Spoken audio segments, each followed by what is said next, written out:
We Too Are Human Beings by Bama. When I was studying in the third class, I hadn't yet heard people speak openly of untouchability, but I had already seen, felt, experienced, and been humiliated what it is. I was walking home from school one day, an old bag hanging from my shoulder. It was actually possible to walk the distance in 10 minutes, but usually it would take me in 30 minutes at the very least to reach home. It would take me half an hour to an hour to dawdle along, watching all the fun and games that were going on. All the shops, entertaining novelties, and the oddities is the street, the shops, and the bazaar. The performing monkey, the snake, which the snake charmer kept in its pocket and displayed from time to time. The cyclist who had not got off his from bike for 3 days and who kept pedaling as hard he could break of a day. The rupee notes that were pinned onto his shirt to the spur him on, the spinning wheels, the Marietta temple, and the huge bell hanging there. The pongal often being cooked in front of the temple, the dried fish stall by the statue of Gandhi, the sweet stall, the stall selling fried snacks, and all the other shops next to each other. The street light demonstrating how it could change from blue to violet. The Nari Kurvan hunter gypsy with his wild lambo in cages, selling needles, clay beads, and the instrument for cleaning out the ears. Oh, I could go on and on. Each thing pull me to stand still and not allow me to go any further. At times, people from various political parties would arrive, put a stage, and harangue us through their mics. Then there might be a street play, or a puppet show, or no magic, no miracle, stunt performance. All these would happen to me from time to time. But almost certainly there would some entertainment and other going on.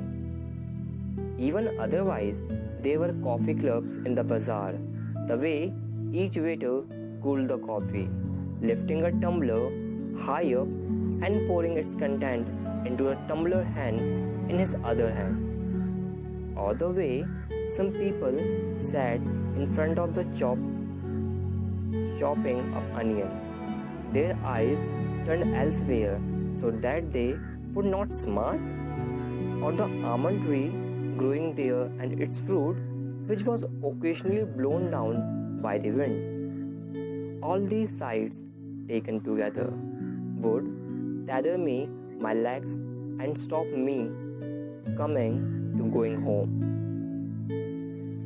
And then, according to the season, there would be mango, cucumber, sugarcane, sweet potato, palm shoots, gram, palm syrup, palm fruits, guavas, and jackfruit. Every day, I would see people selling sweet and savory fried snacks, paisam, halwa, boiled tamarind seeds, and iced lollies. Gazing at all this, one day I came to my street, my bag slung over my shoulder.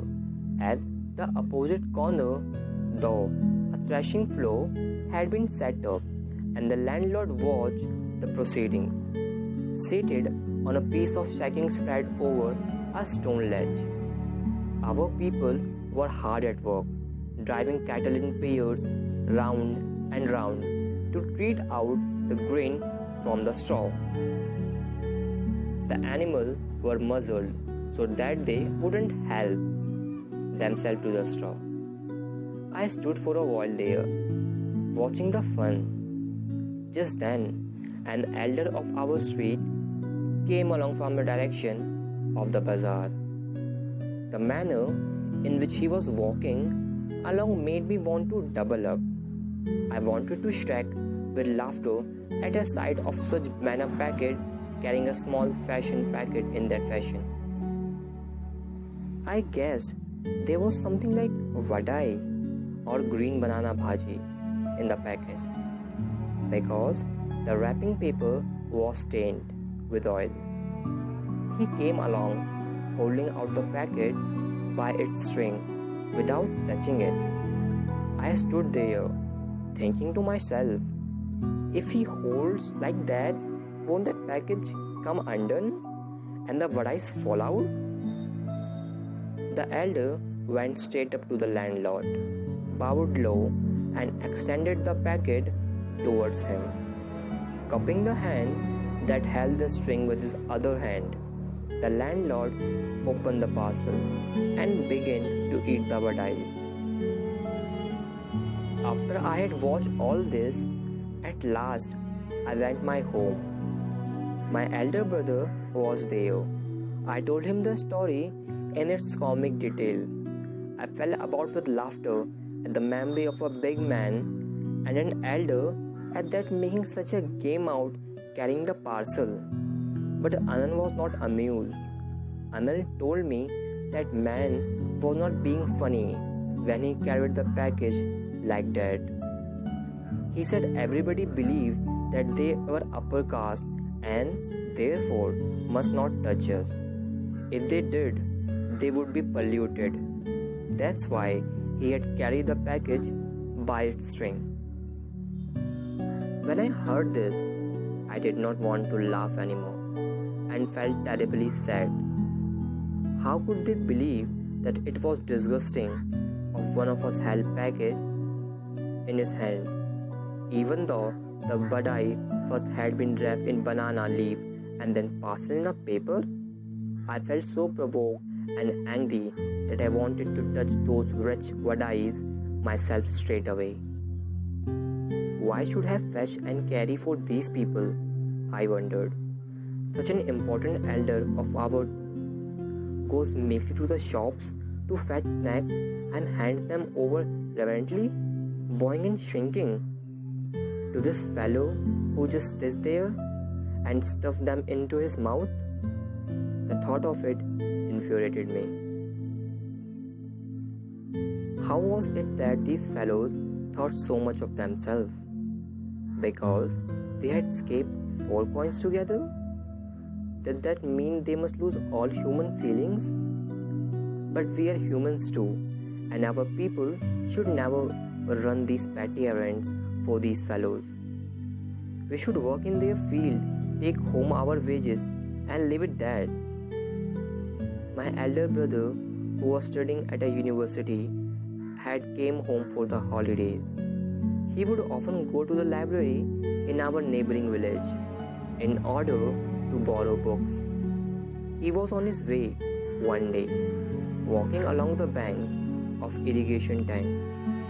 One of the landlord's men came up behind him. He thought my Anand looked unfamiliar, and so he asked, "Who are you, Appa? What's your name?" Anand told him his name. Immediately, the man asked, "Thambi, on which street do you live?"